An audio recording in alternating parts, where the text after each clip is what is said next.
Welcome back, everybody, to episode 199 of the Lookout Podcast. I am Meelz. This is actually my first time on the Lookout this year, which is a blessing. I would say it's a blessing. There's nothing cursed about it, to be honest with you. This is just my first time the entire year on the podcast. Shout out to AD and Jamal, who have been holding it down. So they decided they wanted to cover Fishman. And not that I didn't want to cover Fishman Island arc, but they seemed very, very strong about it. And I was like, you know what? Go ahead. So like the first time in like over 190 episodes, I actually let the reins go of something that like I helped build to allow other people to work on it. And it has been a process in the letting go of it all. But I'm taking it back. So it is what it is. No, AD and Jamal have done a tremendous job over the last number of episodes, especially Jamal, who did, last episode, talking about cosplaying with people in his local community. So shout out to him for that. Shout out to J and D for Subside Dubside, another successful season. And when I talk about successful, I mean successful. People want to hear the nooks and crannies and nuts and bolts of anime. People still want to hear that. So you guys have made it like pretty much one of our more popular shows on this platform. And it's just great to, the one thing about podcasting is if you sound like you're having a good time, people will enjoy it and also have a good time themselves. So this has been amazing. So I'm here, episode 199, and Jamal and I agreed to split these last two episodes up. He was going to find a guest and I was going to find a guest. And I knew for episode 199, I wanted to get someone who, while is not a part of the Lookout, is still somehow within the fabric of the show and the fabric of the community, and just someone who I guess I've known for a very, very long time, but I don't think we've had like a long form conversation. So I want to introduce, you know her from the Sailor Moon fan club. You know her from all the other things that she does online. It's Victoria. Victoria, welcome back to the Lookout. Yay! Thank you for having me. I never get used to people introducing me. I'm like, what? Oh my God. Because you're always doing the other. You're always doing it to everybody else. You're always coming up with these great intros for everybody else, man. Like, it's about time people introduce you. You're right. It's funny because I'm just like, oh yeah, I do that. Oh my God. Yeah, come on, man. The panels, the podcast, the creation, the party, everything else in between. I'm sure you're gonna do way, way more. I wouldn't be surprised suddenly if you decide you were gonna come out with like a magical girls children's book. I wouldn't be surprised. I'm actually working on a comic book. See? So again, like, here you are. In the flesh. I appreciate you having. I'm happy to have this like very long form conversation with you about kind of like all these things as well. Mm-hmm. But so we met a long time ago. We met in college, Bourbon City College, WCCR. You're not from New York, so how the hell you ended up in WCCR, if I might ask? What's your origin story? My origin story, yeah. So I'm originally from South Florida, but my dad is from Brooklyn, born and raised. My mom moved from Haiti to New York when she was like early preteens, 12 or so. Stayed here up until like right before her 30s. And so they met in New York. I have 3 brothers who were born in New York, but right before I was born, they decided to move to Florida. And so I was born and raised in Florida, but always had like this connection with New York just because like my dad was there, was from there. Like my parents met there. And then we would always go back to like visit my dad's family because all of his family was there. My mom's family all moved to Florida. And so like constantly going back for like, some holidays here and there. And then my parents split up when I was about 14. And so I started coming to New York for the summers because my dad moved back. And I just fell in love with the city. And I was like, I want to be here at the time. That's around the time when I realized that I wanted to be a journalist. And I was just like, I'm going to be in New York, obviously. Shout out to you finding that out early. I found that out way too late. No, yeah. Honestly, it was all media. Like I watched The Devil Wears Prada and like Ugly Betty. And I was like, yo, magazines are the move. Like I want to work for a magazine. I just always was writing. I graduated City College with an electrical engineering degree, which I do not use. Shout out to my diploma, which is just here and around somewhere. Um, but I do not use it. But I wish I had gone through the experiences of being able to like. I knew that I liked music, and I knew that I don't know if I fully like writing. I knew I just like music and expressing stuff about it. Um, but I found that out way too late. I found that out like fourth year out of my 5 years at City College. And I was just like, whatever. But we met in WCCR, which is the radio station at City College, which a lot of like people, it just like was like brimming with like creative energy and like people and like youth and all this other stuff like that. So we crossed paths there. When when did I'm sure there was a transition. Try to make it as seamless as possible if you can. How did that, you going on from there, move on to like you doing a lot of stuff with like anime or like hip hop and other stuff like that? Like, how did that transition? Yeah. Well, first, can I just say, like, I always think back to City and how like cool it is that we're all doing really dope things right now. Like we all Right? there with Darius who does Shonen Pump Party, like and like Carlos and Silky, like Yeah, no, it's amazing, and like we can always like call on everybody if we need anything, and it's just like amazing network of creatives. yeah, Listen, we it was back then. I don't know about it now because I think everyone just like you're either becoming a streamer or I don't know if you want to become any or TikTok. Um, but like we had to figure out like talents and things to do. Like I tried DJing once. I don't know if you ever tried DJing. Um, I haven't. I've always wanted to, and I've had several people offer to like teach me, and then it just never happened. But I also never like followed through with like like hey, can we like go and do this now? So, but I I DJ'd for yeah. like 4 months. I did try like mixing a song one time randomly on like Audacity just because I was like, "Oh, I feel like these two songs would go together." And it sounded See, pretty that's good. where it Like starts. That's where it starts. and that was it. That was the beginning of the end. Yeah, I did it for like 4 months, and then the pandemic. So because of when I worked there, then I worked at City College, I would be able to use the radio station all free nilly and willy and all. I used to record. I could use it to practice DJing. I could use it for anything. Sit there, sleep, all the other stuff.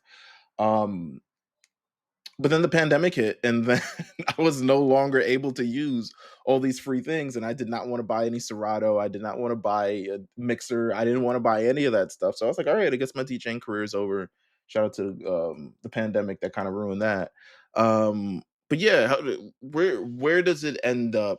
How do you get to this kind of aspect of like talking about anime and hip hop and becoming such a Yeah. part of this community? To be honest with you. Oh, yay. Oh, not a pillar. You But are please, come on, stop. Stop. If you're not gonna say it, I will. Come on now. okay, all right. As you know, that's a goal for the year, so I'll accept it. But yeah, it really like I think when I first started into journalism, I was just really interested, like really torn between just like, oh, I want to cover like, it's big hip hop heads. I'm like, I really want to do like music journalism and like, like arts and culture and all the different things people say to cover, entertainment. But I also was just like interested in like, quote unquote real issues. And I wanted to be like a quote unquote real journalist and like cover like politics and like, serious things going on, especially That like scares the shit out of me, by the way. oh my gosh. I just like it's so fascinating to me. I remember my brother was like, "What if you like get sent to like cover a war?" And I'm just like, I'd be scared, but also I'd feel like such a badass. Yeah. Like I'm doing real shit. Um, but but and so like I, went to City, minored in journalism there. They don't have a journalism major, fun fact. They might have it now. And then I went to grad school for journalism and then I ended up just following that because I knew I wanted to do journalism. And then after grad school, I was just applying for all different types of opportunities in both kind of like ways, like entertainment and also like quote unquote serious news. And I did internships with both. Like I was at the New York Daily News, but I also did an internship with like Uptown Magazine. And so, but after that, honestly, the most opportunities I ended up getting were mostly in entertainment. And so I just ran with it, and I was just like, "This is fun." Like, I get to go to concerts and like cover them and talk to artists, and I'm like, "I love this." And so that was kind of like my bread and butter for a while, and how I kind of how I got started in like interviewing and all that. And then funny enough, I wasn't interested in like radio or podcasting in grad school because I've always thought of it as like outdated. Um, and then when I was in grad school, I was like learning more about like, current radio shows, and I really liked NPR, and for some reason my brain just like didn't put those two together. Right. Um, and I was just like, "Oh, this is cool." And then actually, Marcus, the Wolves Den, Shout out to this. Shout out to Marcus. shout out to Marcus. We We'd were, always have the most insightful conversations, to be honest with you. Like, yeah, I would be doing nothing, hmm and he would be like, "So, Jamil, what do you think about this, this, that, and the third?" And I'm like, and then suddenly, like, we're talking for 30 minutes about, that like, is and then it always ends up around, like, it always circles around back to hip hop. Like, I don't know why it does all the time. all of our conversations always circle back to either hip hop or anime. Like, somehow it just goes right back. But you know That's what? so It's also because I have this special connection with people who also enjoy Pokemon. Um, that makes sense. and he does, and we talk about from time to time. My entire friendship with Carlos is based on the fact that I saw him playing Pokemon one day, and I was like, "Oh, you play Pokemon? That's cool. I play Pokemon." And we just, mind you, 20 years old, 19 years old, full grown adults doing this shit. But you know what? You can't, the connections that you feel with the people that you connect with, you hmm know, very genuine. And that's kind of like all I care about? Yeah. I mean, as someone who started a whole podcast on Sailor Moon, I am not one to like. Listen, and me with Dragon Ball, right? Like Right. me growing up and I think we have the similar stories of the Toonami as a kid and watching it Mhm. and fully enjoying it and then being like, but what if we just talk about it? Right. Like, what if we not only, and you kind of took it a step further, Mhm. I feel like, because I'm here, and I think I don't know if it's step further or just kind of like step in like different directions because I'm Right. here like covering it like it's a fucking sport or something. I mean, it is. And yeah, well, it is covering the full entertainment spectrum of it and stories and stuff like that. And I Mhm. think as an adult, you're able to kind of like go back and laugh at these situations, especially through the lens of seeing it now, reminding yourself of where you were as a kid, and then trying to get the adult joy out of it. And you Mhm. kind of do the same, where you kind of like bring in this community of people who also have enjoyed Sailor Moon either once in their life, their entire life, still enjoy it, still celebrate it, and it's just been an amazing story. Like, it's Yeah, it's it's been fun. cool. But but yeah, but back to the Wolves Den. Um, so he and thank you. But he hit me up. Like, we had just been having a lot of conversations, kind of like what you were saying earlier. And because like we just would get into like these really great conversations like you just mentioned. And we both kind of loved hip hop. We both kind of loved like video games and anime and comic books. And I was also like heavy into K dramas at the time. So he had this idea for a podcast called Nerds on Hip Hop, and he asked me to co-host it with him, and I was like, yes. And that's kind of what got me into podcasting in the first place. And then we did that podcast for about 4 years. And then like I started a new job, and then he was in his dissertation process. And so that kind of just like, we're like, we have no time to record anymore. Um, Life happens. Um, and then I think like a year or so later, I always kind of had like this Magical Girls podcast in my head. And then, it turned into the Sailor Moon Fan Club podcast. And I was just like, I'm just gonna do this thing. I'm like, I'm really excited about it. I think it's gonna be good. I think it's gonna be fun. And that's kind of how it started. That's amazing. I mean, it's a similar story. I don't know if it's a similar story with how can I start my podcast as well. And what's Mhm. crazy is I didn't know we had the same like similar anniversaries around the same time. Yeah. So Wait, so are you also, did you launch in 2020 also? no, we launched in 2018. Oh, So wow. so it's crazy because this was a time where me and my friends were starting this like pretty much like creatives kind of like network RNC radio. Right. And which we lie about what the N stands for all the time. But um, don't tell white people we call it real necessary conversations. Um, but but we started that. So I'd already been doing two belts for like Mhm. years. I'm actually like surprised. This is like my 10th year. Like I'm like, yo, I've been Nice. podcasting straight for 10 years. That's crazy. And shout out to you for that. There's been so many times I meet wrestling fans and they'll be like, "Oh yeah, I know Meelz." Like, "Oh yeah, I listen to that." Like, That's "You know nuts, who?" And I'm just like, bro. "What? Like, are you like you're a low key celebrity?" So the first time I realized that was I was walking with my boy and he put me on his Instagram stories and then he hit me up later and he was like, "Yo," one of my friends was like, "Yo, you know Meelz from the," I was like, "Bro, what is going on here? That's crazy." Yeah. Um but I'd started two belts. That was kind of like for me and Carlos and kind of just getting our comedy itch out. Um Comedy, talking about music, talking about wrestling, talking about anything we kind of wanted. Mhm. Um and then I started doing the A show, which is the Mhm. wrestling podcast, like literally like 3 months before I started. And I just realized I was like, I really enjoyed doing podcasts. Mhm. I want to do something more about something I really enjoy and kind of be the leader in front of it. And I was like, yo, Dragon Ball podcast. And I remember having the idea like at the end of the previous year, so 2017. I was like, Mhm. okay, this isn't supposed to be a long series. It's supposed to be a short series. This is actually supposed to just cover the end of Super. It's going to be 5 episodes. I recorded all of them before they actually released. So I spent the month like scouring for guests and stuff. And I remember I had Flash on, I had Carlos on, and I had my boy Jeff on, who eventually becomes the co-host of the podcast for a while. Mhm. Um, and it was just this like, I was like, oh, I really enjoyed like the conversations that I would have with people, and we're like genuinely laughing and generally reminiscing about moments. Like it's that connection through this like medium that's really like bringing us all together. It's really, really dope. Yeah, it really is. It's wild to think like these things that like we became fans of as children are influencing so much of our lives now. And like really is like a large, at least for me, like, and I feel like it's the same for you, like a large reason for some of the community that we have now.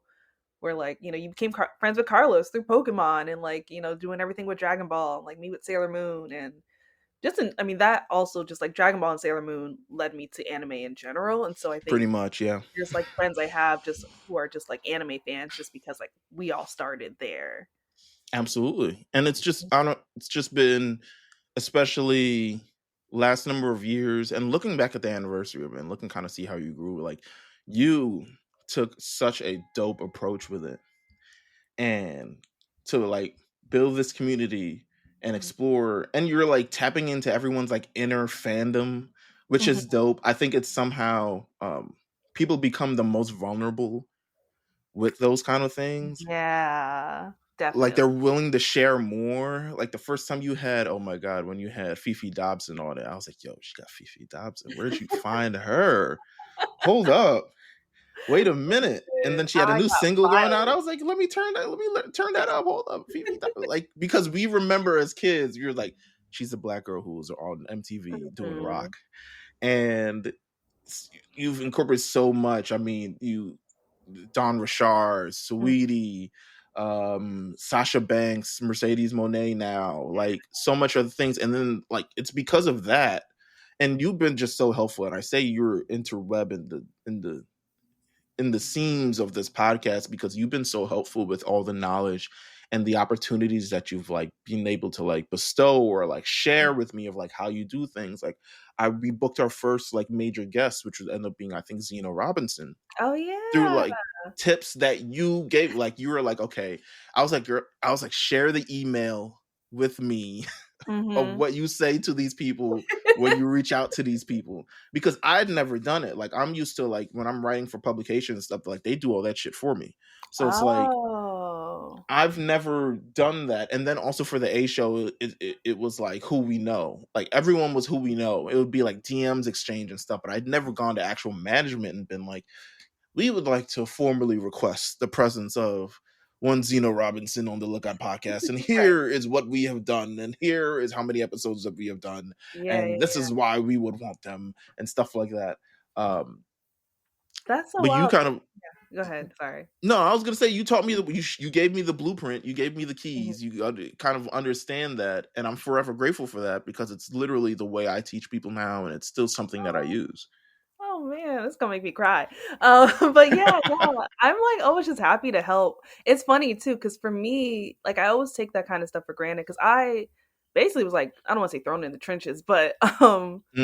like I a lot of my journalism experience is freelance, and so a lot of it was me reaching out, like cold pitching. It's like editors, cold pitching to like Right. interview folks and like I'm connect. still doing that now. Let me be Yeah, like real reaching with out you. to editors here and be like, "Hey, I want to do this story." They're like, "Okay, yeah, you can do it." And I'm like, "All right." Reach out to the artist, be like, "Hey, I want to do this story on you, this for this outlet."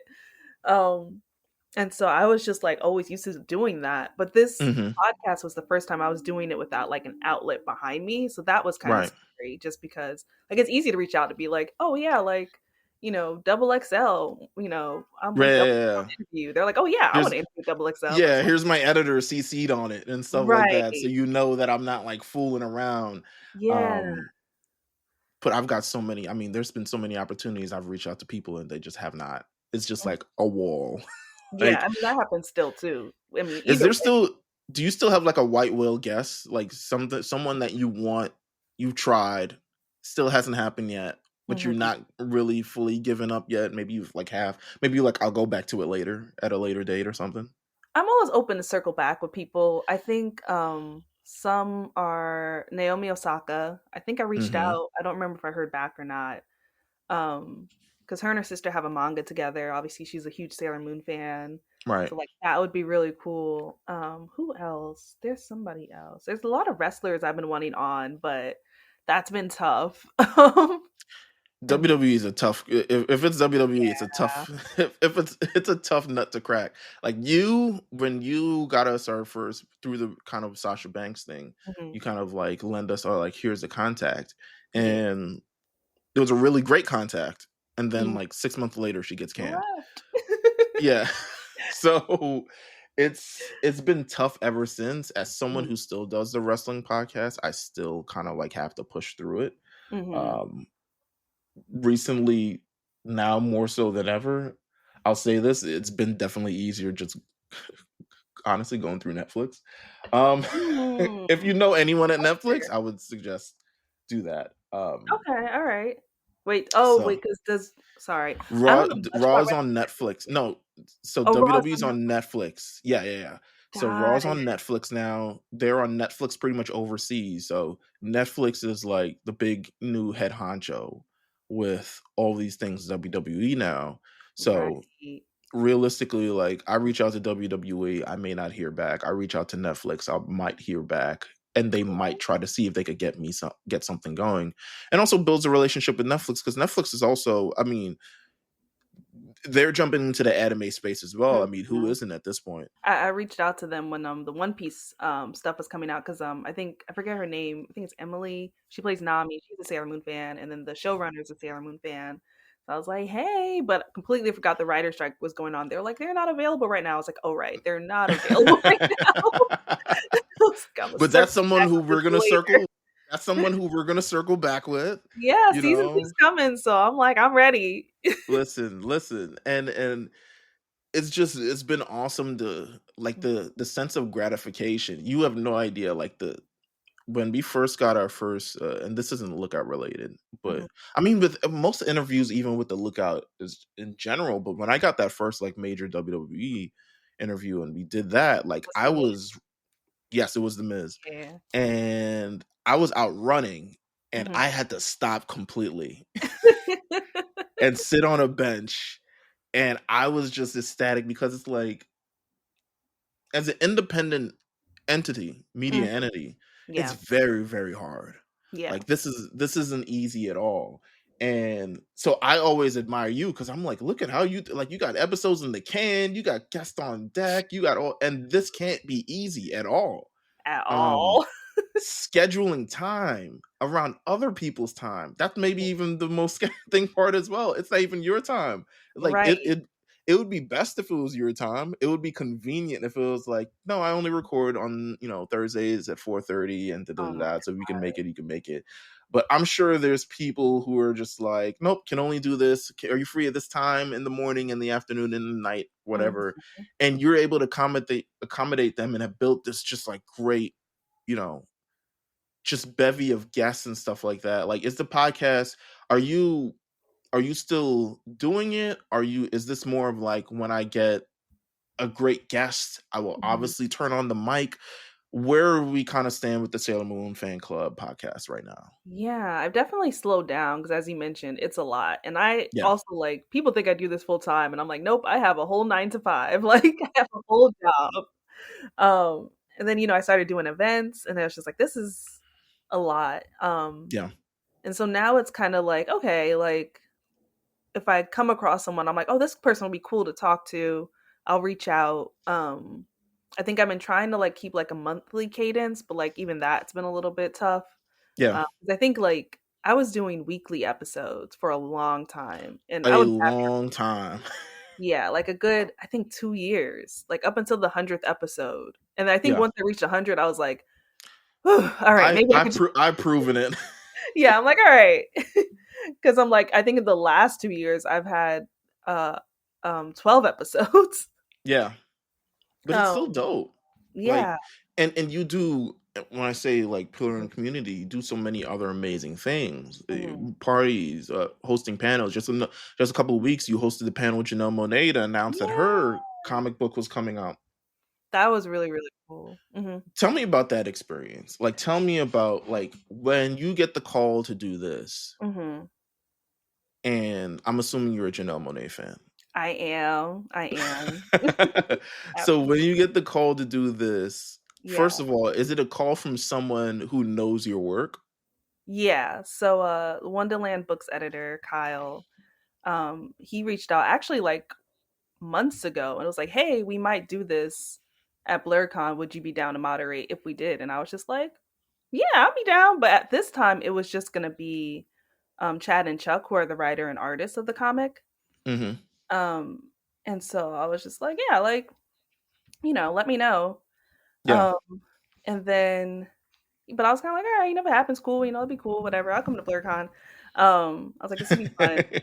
Um, and then like like things started firming up a little bit more in like January. And I'm like, all right, cool. Like this is gonna be fun. Like talking with, the artist and the writer. And like I think it was maybe like 2 weeks before the panel. He's like, yeah, so Janelle is gonna be there. And then I'm like, wait. Like, Janelle's gonna be there? Like, you didn't tell me this. Like, this is a whole different situation Good, because it would have been on my mind for 6 months now. Right. leading into it. Like I would have had like so much planning done. Like it would have been Yeah. Batman. But Actually, on this track of the ArchAndroid, well, you right. can say that it would be, depicted in this, Yeah. You said this word on the sixth track. Yeah. But, and so I'm like, this is just a whole nother level of pressure. Cause I think to this day, like I think she's probably like one of the biggest artists I've interviewed in person. Yeah. And like live on stage for sure. Does So it mhm. you so I again, through opportunity of you, I also had my own experience being Yeah. able to host a panel on stage. Shout out to that. I was, to be honest with you, I thought I would be way more nervous, but I wasn't.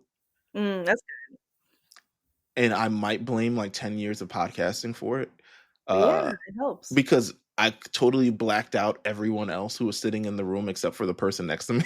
Yep, that's exactly what I do. I'm like, this was just a conversation between you and me. Yeah, pretty much. Have fun with it. So I blacked out in that situation, but like, what are, Hmm. you've done so many panels, you've done so many different things. Like, is it still a joy to be able to do all this stuff? Is it still, do you still like look for these or excited about these opportunities when you're able to do these kind of stuff, host these panels? Then I also want to ask, what Hmm. was your first one and what was your reaction to your first one, to be honest with you? Oh, that's a good question. So I definitely still look forward to it. I think especially because I have been able to like talk to so many like dope people.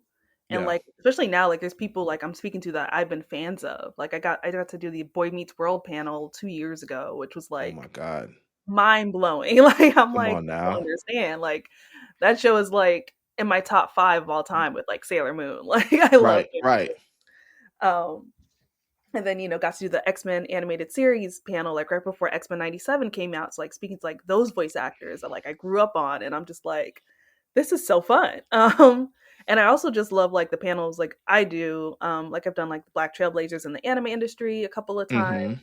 Mm-hmm. Just because like I just think all these people are dope, and I'm just like I just want to like learn from you. And I love like bringing people together where I'm like, ooh, like you're an artist and you're doing, and like I think the last panel was like Mary, who's like at Retro Crush and an artist, and Gigi's an artist, and then and Darius throws parties, and I'm just like, and we're all like in this space, like we're like the different parts of like Airbender, like Avatar: The Last Airbender, Right. just like coming together for like this Black anime community.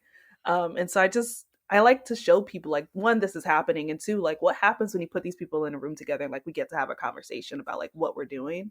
And like that is the thing that like really drives me, because I just love having good conversations with people. So I still get excited. Like um and then the first one is goes back to the Wolves did is I had an idea to do a hip hop and anime panel.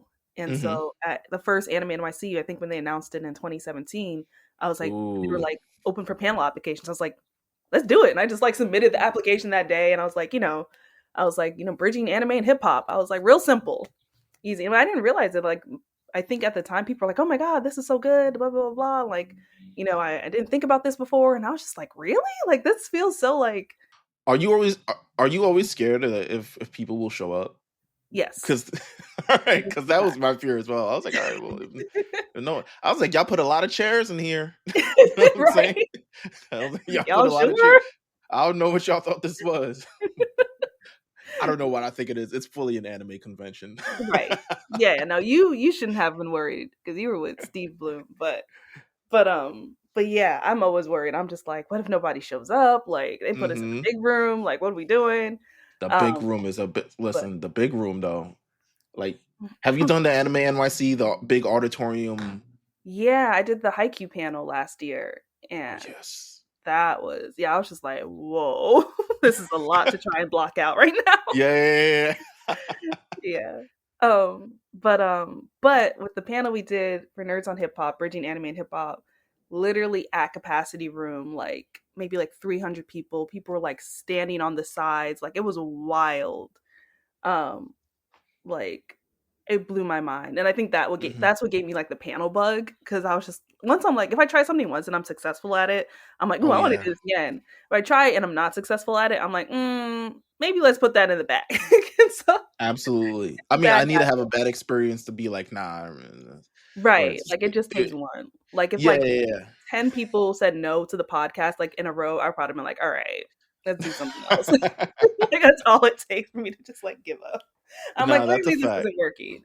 It's tough for me to I mean, it Mhm. would probably take 10 in a row, but it's Mhm. like because like I'm someone who like doesn't get like I'm someone who's very persistent. I mean, Mhm. when it comes to even trying to get guests, send multiple Right. emails and stuff like that. Now I have an email limit. I don't know if you have an email limit. Yeah, Um, I have well, it depends on the responses, but I think 3 is my limit typically. if for no response, I'm assuming. For no response, yeah.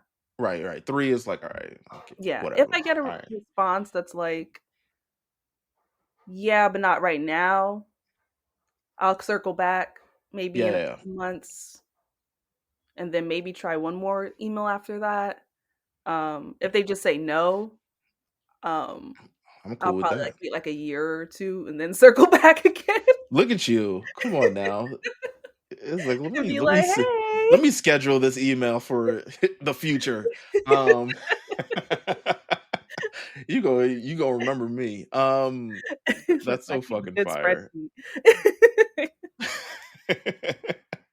I I'm know like, you "Oh, yeah." think, but we've done so many different things, and it's just Mhm. being able to create, especially within this community, and being able to be a part of so many different other things, like you know you are really doing it. I look at I look at you and I'm like, damn shit again. Like, you are really, really doing it. So I have to give you your props just as always, because you have, especially for Black women within this space as well. Like, it's a there isn't beyond. I don't know if it's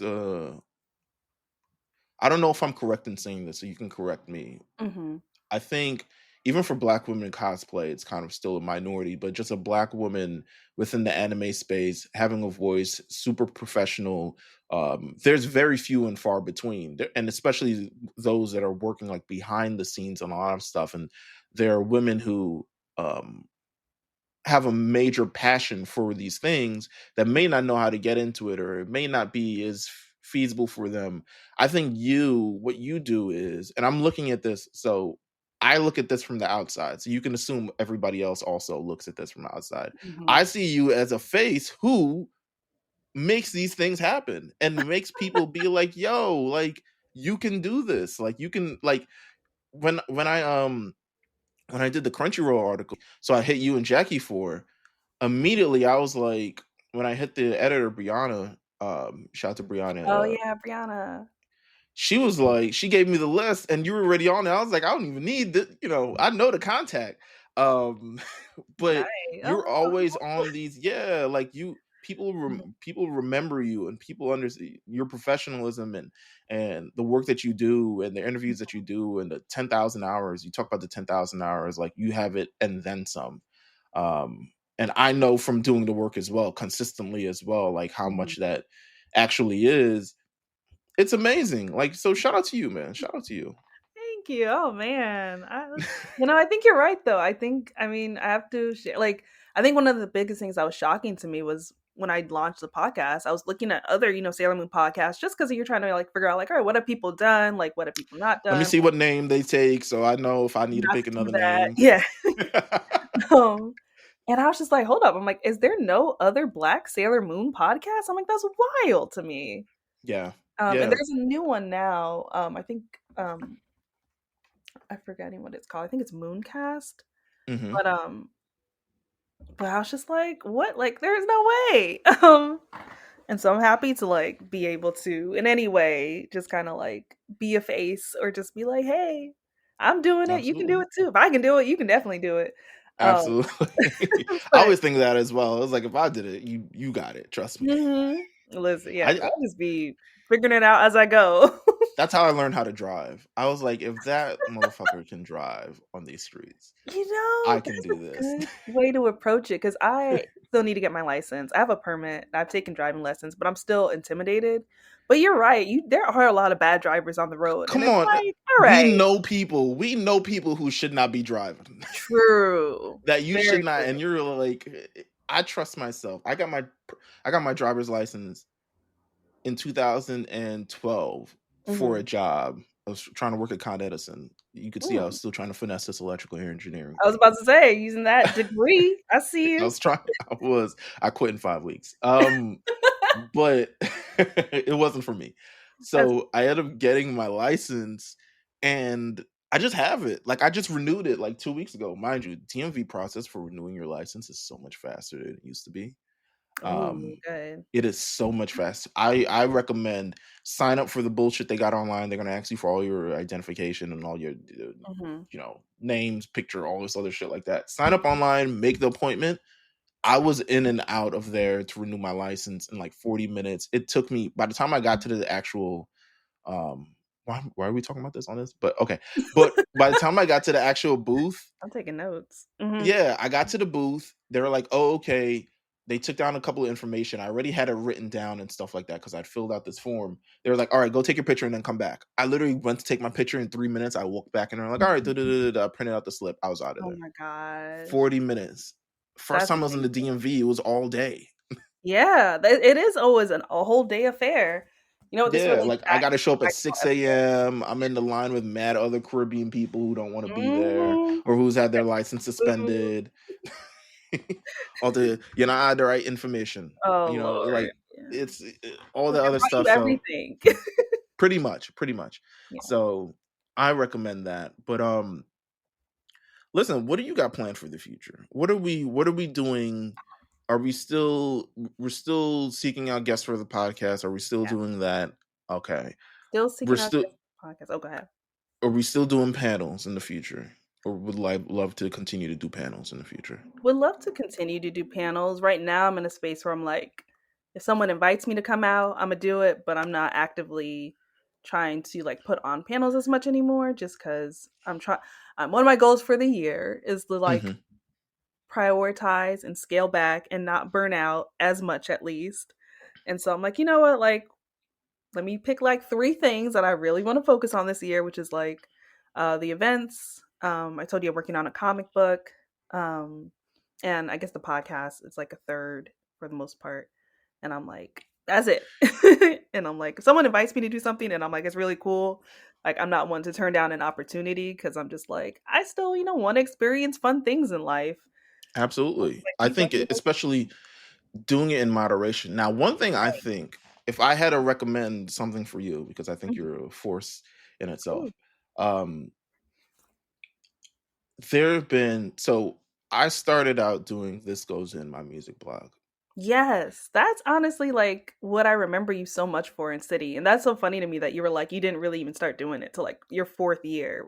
Because Yeah, for yeah. me, that's like how I think of you at City. It was, and it's so crazy. Like there are people in my life who I know now who has no idea what the fuck I'm talking about. And it really just kind of depends on like make sure whatever you're doing, your next thing is a better thing and stuff like that. Cause there's people who have no idea what This Goes in is. Even people Yeah. who probably do podcasts with me on a weekly basis. I'm part of the team. And Yeah. I did that by myself so much for 4 straight years. Every Mhm. day, reviews, write about this, song came out, Wild. DMCA violation, Oh email my. whoever I need to do to take it off. All this other stuff. And I did it by myself for so long. Mhm. And it didn't it got to the point where I actually did the lookout, and this will come kind of like full circle because next week we're gonna do our 200th episode. Yeah. Um, Congrats. and we're going back to basics. We're gonna talk about Dragon Ball Daima because this is a Dragon Ball podcast at the end of the Mm. day. So we're gonna talk about Dragon Ball, but we're also gonna celebrate 200 episodes of this motherfucking thing. But um, one thing that's been so important to me is the team, which I didn't think I would. And it's tough to be Mhm. able to get people to buy into this thing, Right. but I don't think it's as tough if they love anime like you love anime, Mhm. or they love Sailor Moon like you love Sailor Moon. But I can't say I'm so grateful, and it's so tough, right? And I think I imagine it would be tough for you also having a team because it's kind of like you've done so much work, you know what ticks, you know what things work, you know Mhm. what everything is, and being hands off and accepting new ideas or accepting new people be a part of it or accepting new voices or accepting just kind of new things in general. Like you're Right. used to like freelancing to work out like okay, if I need a graphic I can ask this person here, or if I need this I can, the audio editing I might ask someone there, but someone who's like kind of part of it. um the lookout has given me this idea of like how much important it is and how much stress it can take off your table, because Mhm. again this is my first episode that I've done this year, Right. 199, and in 192 episodes, 93 episodes I've done it straight, and Wow. it was tough to say Yeah. like I'm gonna let y'all do the episode. It takes a Like lot of trust too. yeah, yeah, and I have trust with Jamal and AD. Like Mhm. they are more knowledgeable than me, and that's probably one of the reasons why I did it. But it takes so much trust to be able to like when you're doing all the work yourself, and you may not always want to do the work yourself, but you may not also want to ask people to kind of help as well because it's like I got no way to compensate you, to be real with you. That Um, too. It's like if I had the budget, I'd be happy to like, you know. Right, but it's people who are passionate about this, and I think we Mhm. all are following the same. Understand that the lookout is kind of a team, and when we're all going to eat eventually, and we're all passionate about this. Right. And I think the one thing that I say is that like how important it is to have like a team behind you. And I feel like at some point you're going to have the Sailor Moon fan club. You're going to do internships.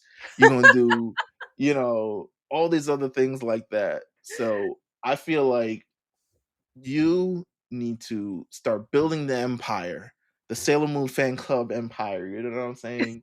And I'm like trying. get these ladies or these, the fellas or everybody All the else, movies. all the Moonies, and say like, yo, go make this team popping. So you're able to like stretch it for, you can have Sailor Moon fan club North America, Sailor Moon fan club Japan, like Sailor Moon fan club. Like, I see that as the vision, because there's so many people in this world who fully enjoy this, and I think you're an amazing voice for it, an amazing pillar for this, as I said.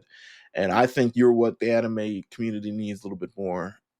My final question actually was, what do you think the anime community needs a little bit more of? Um, Ooh. I think it's like creatives like you, but I miss the conversation a bit.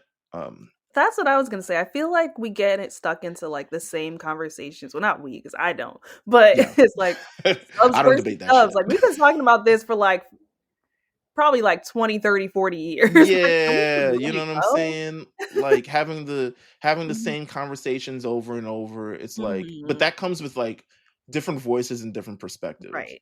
Yeah. So Yeah. Like you said, I think more creatives, people who are like passionate about it, people who are fans of anime. yeah, and I think it's tough because I don't know if it was just the pandemic, but I felt like there was a lot more anime conversation kind of bubbling around, especially on, Twitter, or maybe it's because Mhm. everyone went to Blue Sky. I don't know. Um, Oh, true. but I felt like there was more kind of around and more community, and I think, it was I forgot the name of the podcast. It's stuff like the Blanime podcast, or like, Mm. Blur, and like having those kind of like spaces and that community and like people with each other. I wish there was more of that. Yeah. But it comes with more creatives, and I think, when you go down, and it is, and when eventually they're like, Victoria, do you just want to run like Crunchyroll? Like, you just want to, You want me CEO of Crunchyroll real quick? yeah, you just want to, CEO of outreach. Mhm. We got a new president now. We're bringing DEI back. Like, you just want to run Crunchyroll. So it's stuff like that. But yeah, that's definitely stuff I would love to see more of. Yeah, no, I'm definitely with you. Like, I love the community aspect of anime, which is why I focus on it so much. Because I'm like, we all talk about like loving this thing when we were younger and not really being able to like share it with that many people, or and not being like a popular thing to like. Right. And now that it is even getting more popular, either way, I think some people still feel, you know, they still don't have that community where it's like, oh, I can go somewhere like everyone around me is an anime fan, and we can all kind of just like feel, for lack of a better term, normal for a little bit. Or just like enjoy something that we like and do something that like the Sailor Moon Day party is about like yeah, we all like Sailor Moon, but we're gonna get together and like listen to music and vibe out and like have a good time. Talk about it. It's And so amazing. I like just more community spaces for us to like talk to each other, to like talk about like what we enjoy together, and just, I don't know, appreciate each other. Absolutely. Yeah. Well, Victoria, we've talked. I'm happy to finally have this interview and this conversation. I'm sure Jamal wanted to be here as well. Oh, Um, he's great. but he should have booked you as a guest. Little did you know I'm coming back for 200. No, I'm joking. Absolutely. No, it's been amazing to talk to you again. Such a beyond being a friend, I'm a fan of all the things that you do. Um, so keep doing what you do. And And yeah. the Any feeling, final words? I want to say the feeling's mutual. I absolutely adore all that y'all do. I think it's so amazing that you have like this network. Like a lot of what I do, like you are one of my inspirations, like what this goes in. Like Oh my early on god. when I wanted to create like my own site, I was like looking at your site like, oh, what theme did he use? So like I just love seeing your growth. I love seeing like all that y'all do. Every time you post an episode, I'm just like, this is so cool. Like the graphics are on point. You have a team. I'm just like, I think you are just doing a fabulous and amazing job. So shout out to you and your team and all of everybody at RNC. Um, there was something else. I also thought it was funny how like we kind of went into a tangent about the driving thing. Like there's like the filler episode in Dragon Ball Z, the driving school. So I feel like we still related to Dragon Ball Z somehow. Listen, come on now. Two professionals in the building doing the damn thing. Yes. That's And what it then is. yeah. And the last thing is Magical Girls Fest is also coming back in September. So I'm excited for that. That's been a really fun event. A lot of these things I do, I'm just like, oh, this will be fun. And then it ends up being a whole thing. And I'm like, oh, shoot. Yeah. People like this. Yeah, that's my fear with most things. Like, Hmm. oh God, suddenly this became very important to do. Right. Um, And this is my whole life now. And I'm like, oh right. no. What did I do? But Yeah. still, the results will always speak for itself. So it's Yeah. Yeah. amazing. Want to thank everybody for tuning in to a brand new episode. I'm glad to be back. Episode 199. This is my first of the year. It will not be the last, and I will probably not take another break. But next week we have episode 200. It is going to be on Dragon Ball Daima. It is going to feature, I mean, pretty much everybody on the team. We're all going to be celebrating episode 200 of this thing. So thank you guys for tuning in. Don't meet us there, beat us there. This is a lookout, and we'll see you guys next time. Take care.